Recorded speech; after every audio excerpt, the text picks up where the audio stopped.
In July 1967, violence erupted in the city of Detroit. For many who lived near the epicenter of 67, the events of that summer were at once traumatic and tragic. Neighborhoods were changed overnight, and some uncomfortable truths about race relations in Detroit became apparent. There have not been many opportunities since that time for neighborhoods affected by those events to come together and think about what happened in 1967 and what it means to reflect, heal, and build a renewed hope for the future.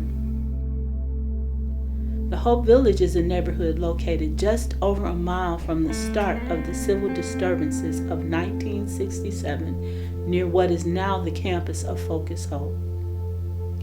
This documentary collects reflections about those events from Hope Village residents, then and now, with the goal of building understanding and creating a stronger foundation for the pursuit of hope.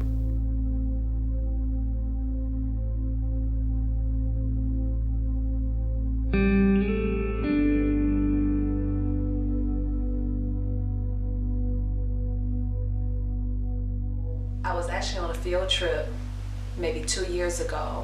I was teaching at a school in Hamtramck, and at this particular school it was predominantly Arabic.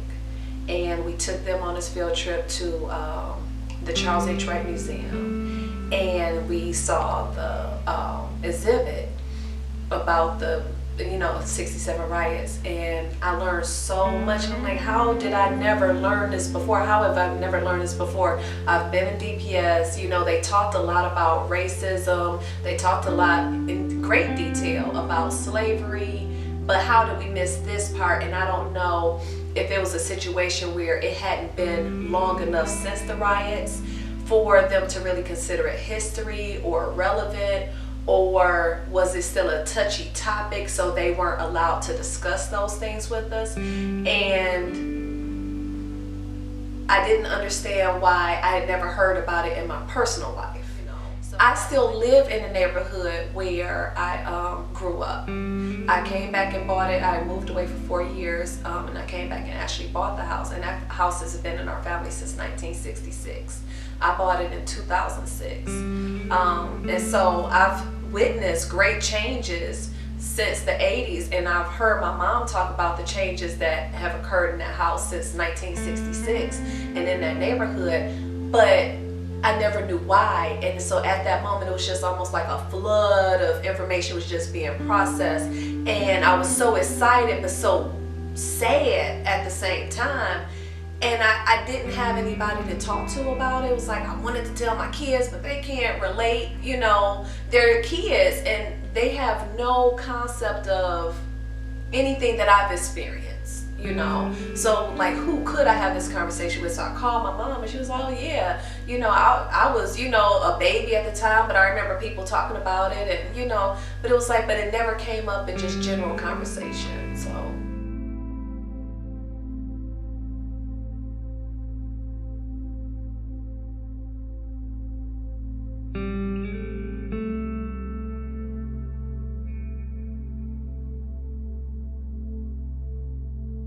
This is a very segregated region, just period.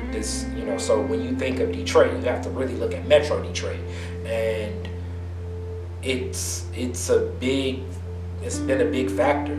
Some of it is just as strong as places like Boston and Chicago, and some of the places people look at and say, okay, that place is really racist, but it's a lot of segregation here, and it's existed, and I would say it's like it's a part of the culture that is Metro Detroit. So many of these things happened so recently. My mother was alive when Martin Luther King was assassinated. So my mother visited the South where she dealt with Jim Crow laws, and that's within one generation. It's 2 generations removed from enslavement from her. So it's been a lot of advancements as far as to provide opportunities and resources for my people or black people or other people, but it's very, very tough just being that, a lot of these things are recent, and most of it is from what people fear because they don't understand it, because culturally they've never seen it, they've never existed in it, they've never lived in it. Until we deal with this race issue face to face, it's a fear that needs to be dealt with. Black people, we're willing to get along with white people, but I think because of the sins that happen, the horrible things that happen, I don't know if they're conscious, if they're just scared to deal with it, but they need to deal with it, because the only way we're going to end it is face to face, because we all have red blood, we all have blood, and we work together and live in harmony.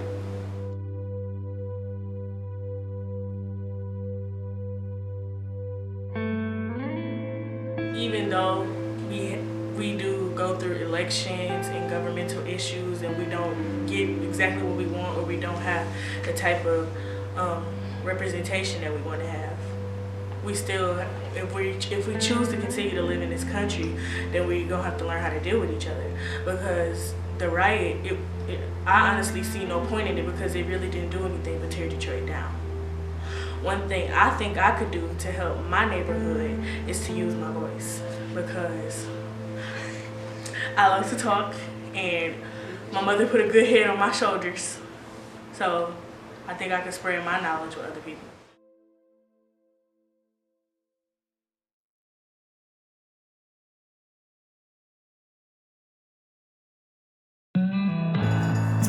Traveling to Detroit, have fun. Volunteering for kids in Detroit, I'll see you in heaven. But we cause these stereotypes. The riots in 1967 in Detroit were our fault. This is why we hold that hood, ratchet, ghetto, gangster title. Like those soldiers thrilled with a victory from defending our country were treated terribly by police, and now they want to shoot, kill, stab, and whip people like me. See, I don't think they understand, because they thought there were maybe 8 to 12 people celebrating, but there were actually 82 contemplating on whether or not to jack up those policemen. But we reacted in anger, like baking soda and vinegar, exploding like bombs and destroying innocent businesses, but we didn't have to. These riots carried on for 5 days. I'm talking 120 hours. My mama as a little kid saw tanks and officers trying without an ounce of power. But how does that affect you today? Wasn't that almost 50 years ago?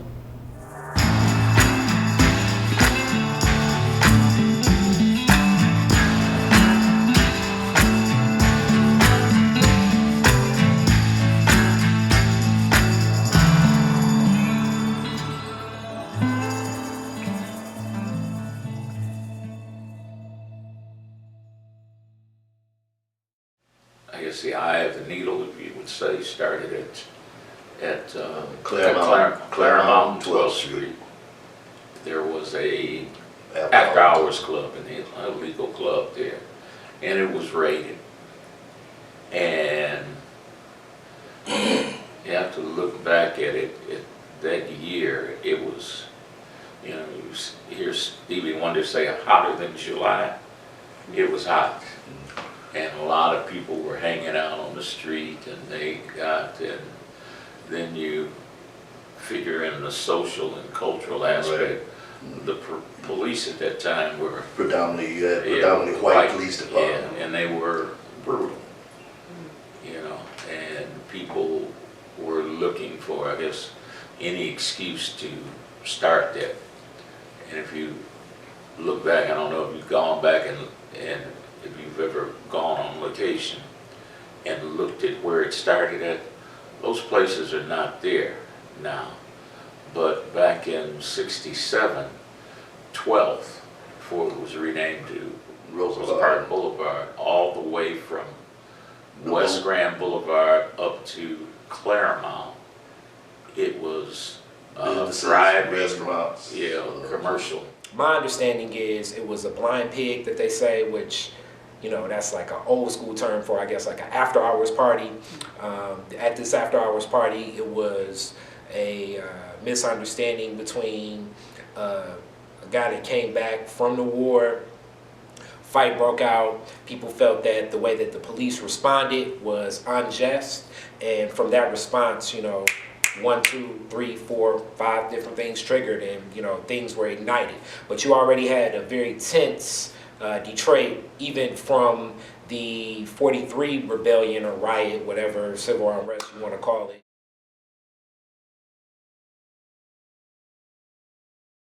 I was 20 in 1967, a young man.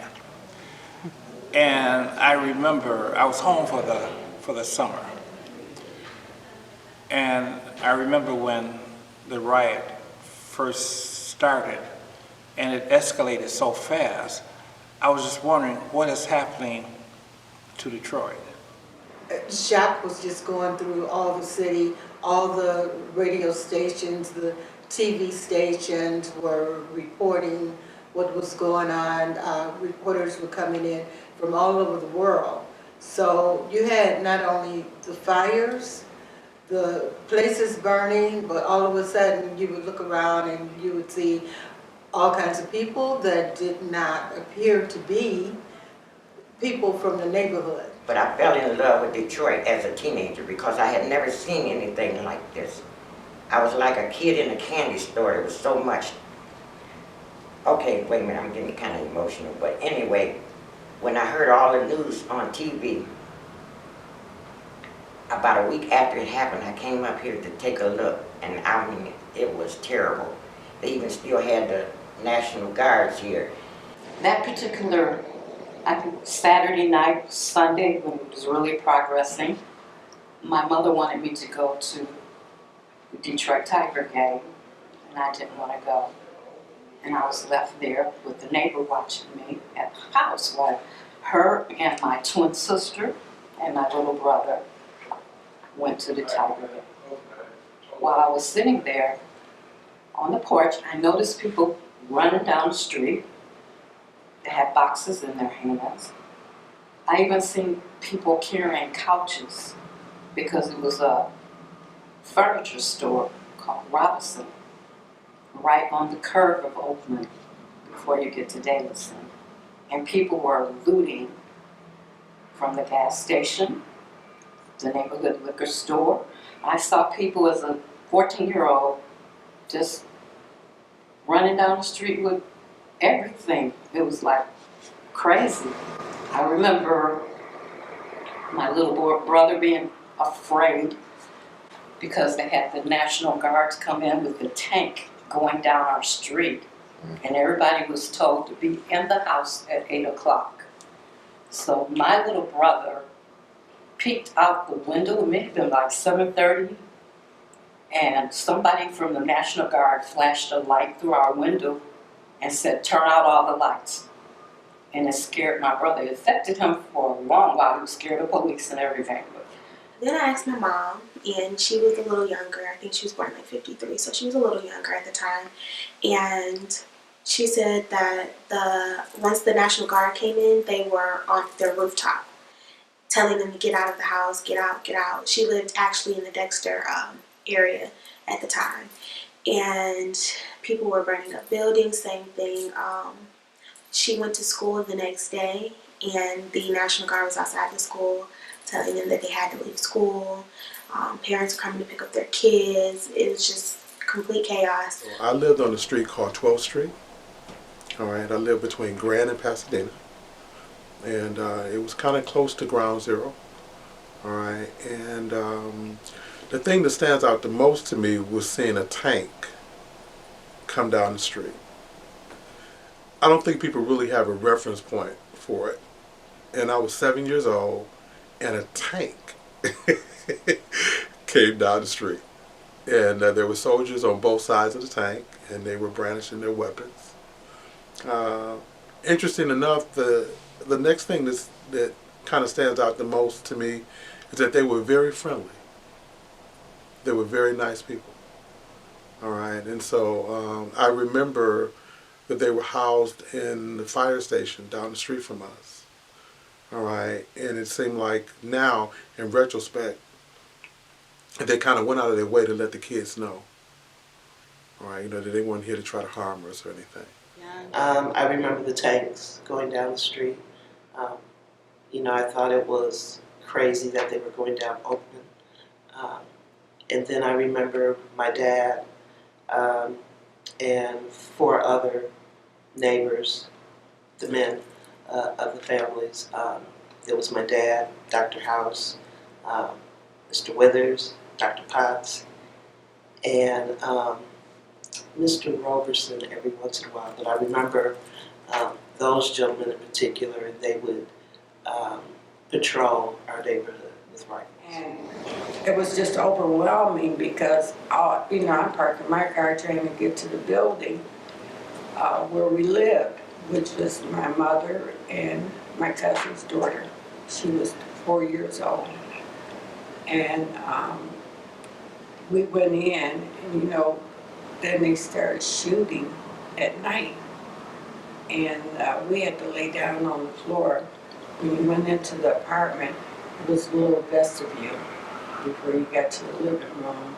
So there was no windows there, and we could lay on the floor until the shooting stopped. My mother would tell me, she was pregnant at the time, that they couldn't turn on lights in the house because they were afraid of snipers. And for years I thought, snipers? You mean your neighbors would shoot into your windows? And it wasn't until years later my father said it wasn't neighbors who we were worried about. We were worried about those airborne troops that had just landed and were bivouacked down there on Central's football field, that they were shooting in your windows. Because at that time, if you were black and got shot by a police officer, it might have been a crime, might not have been a crime. It might not even been talked about. So that was the reality that they were facing.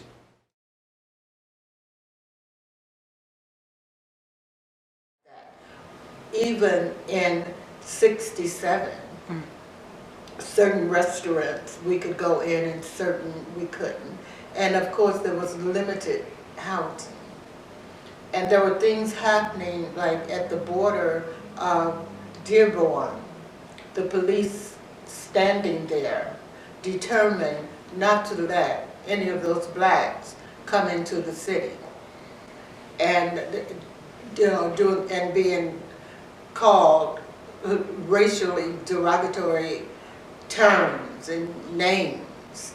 So my experience then and my experience now is that they're so similar. They are so similar. Some things I am living through again. And in some ways, I think that that white people are scared, all right, because they're losing ground. And I think we can't relate to it. So the marginalized can't understand why they would be complaining about affirmative action. All right. So we're trying to figure out, what's the big deal? All right. When they're saying, well, I got a child that wanted to go to Michigan that can't go now because your child is there. All right. And I didn't have that problem in previous generations. I always say white is being white and black definitely are social constructs, but the social construct of being white in America, especially in this region, is even tougher when you have a lot of immigrants that came here for those same job opportunities that wanted to tie to their Italian or Irish or Polish or Scottish roots, but the minute that they, said, that first generation dealt with so much persecution for being Irish, Italian, Scottish, or Polish, they said, you know what, I'm gonna just say I'm white instead of, waving this Italian flag. So a lot of this whole idea of what whiteness is a, it's like a juggernaut of all these different cultures that have suppressed their culture, especially Jewish as well, in response to not dealing with the persecution of, being and waving the flag of their culture and their ethnicity. And we as black people have never had that opportunity. I can't assimilate to being white. So, for instance, they're attacking our children. Not our black and our brown children. And they're taking their schools away. They're taking their education away. They're making it easier for them to not get their education. The GED rate has dropped. The GED age has dropped. So now you can be 15 to drop out of school. So now I don't have to go to high school. But then if they're closing my high schools, I don't have high school to go to anyway. We're scared to be in our cars and be pulled over by the police because we don't know what's going to happen. We don't know if this officer is having a bad day. we don't know if the officer is not going to like me because I'm brown. So it's what can we do? It's the same. There's no difference. Just people try to mask it differently and they attack you in a different way. No, we're not out in the fields. We're not being beaten in that sense, but it's still prevalent today.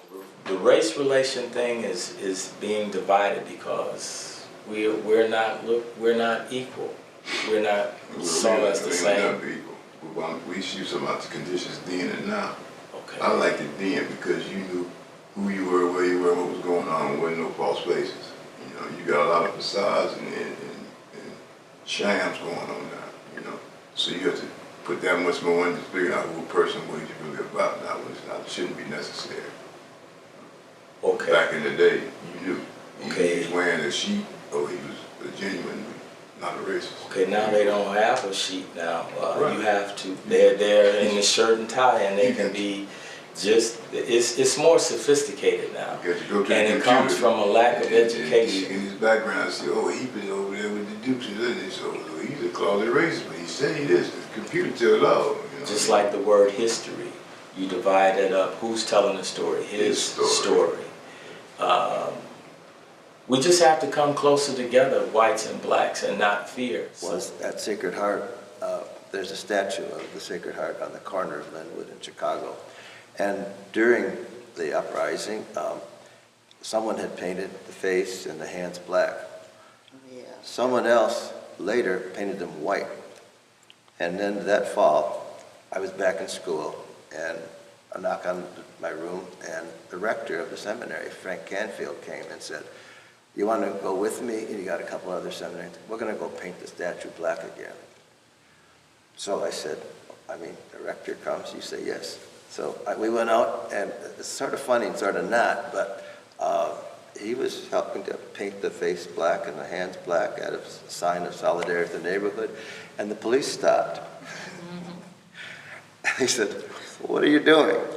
And he didn't have his clerical things on, I don't think, and he was sort of embarrassed, but not. He tried to explain that I'm the head of the seminary here, and we think it's important to support the effort to have solidarity.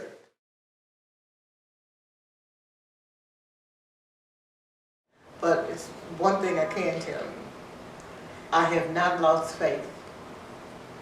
I have not lost faith.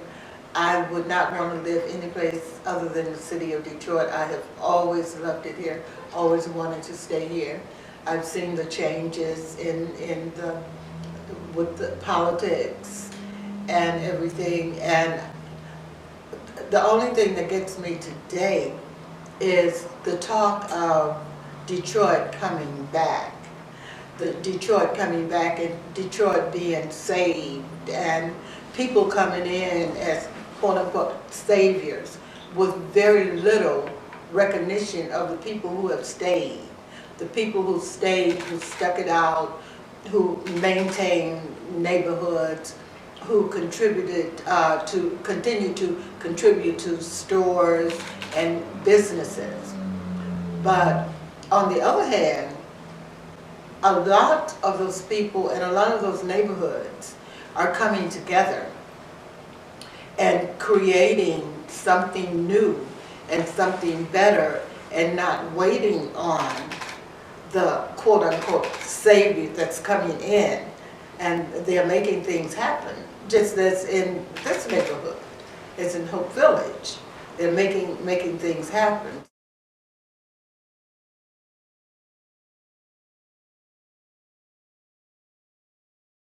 Because there's not a lot of people that's encouraged to say anything. They want to stay silent.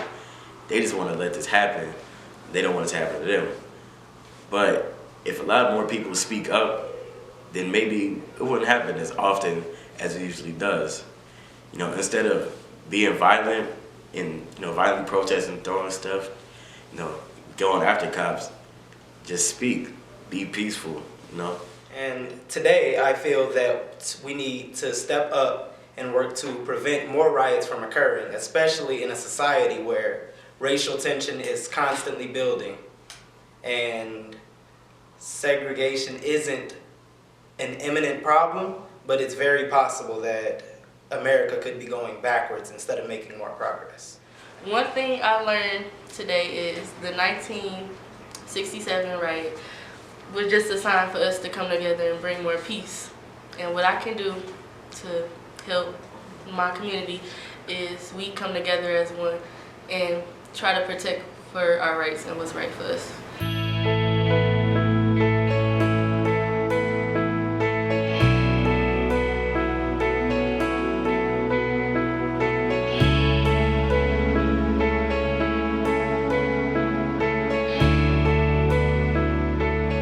I came to Focus Hope as an adult with 3 young children, and I had seen the neighborhood that I grew up in really decline, and I really wanted to be a part of bringing it back and helping improve the community.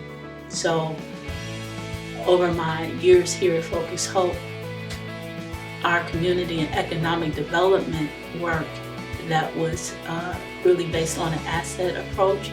So building around existing assets in the community, building community and developing those assets further, which gave birth to the Hope Village Initiative, which is a long-term goal that by 2031, 100% of the people living in the neighborhood will be educationally well-prepared, economically self-sufficient, and living in a safe, supportive environment. And this organization, Focus Hope, has championed, those 3 E's. And we've also seen a core of neighborhood leaders and residents begin to emerge. And now, you can go to the 10th precinct CompStat meeting. You're going to see 3 or 4 residents from Hope Village. You're going to go to the neighborhood city manager meeting and see us represented there, trainings, and gardening trainings and memberships and the available resources. And I think we're going to become a force not only to revitalizing this neighborhood, but also contributing to a newer narrative about the city of Detroit that will extend far beyond downtown and midtown into neighborhoods like this one, where we're growing hope. I see a sense of pride being taken in the village, and I can see that the pride level is going to be so high that you already know when you come to the village, like you'll feel it. We had the power amongst ourselves within our own community to change it and make it better. I've seen us take vacant lots and make them into beautiful places. I've seen us take boarded up buildings and put beautiful pictures of faces of kids and adults who live in this neighborhood. We've taken a bold step, I think, that the rest of the neighborhoods around Detroit can take a lesson from. You don't have to be a victim. You can change your circumstance. You can link up and partner with people. You can take advantage of those institutions in your community and change your life, change this world for the better.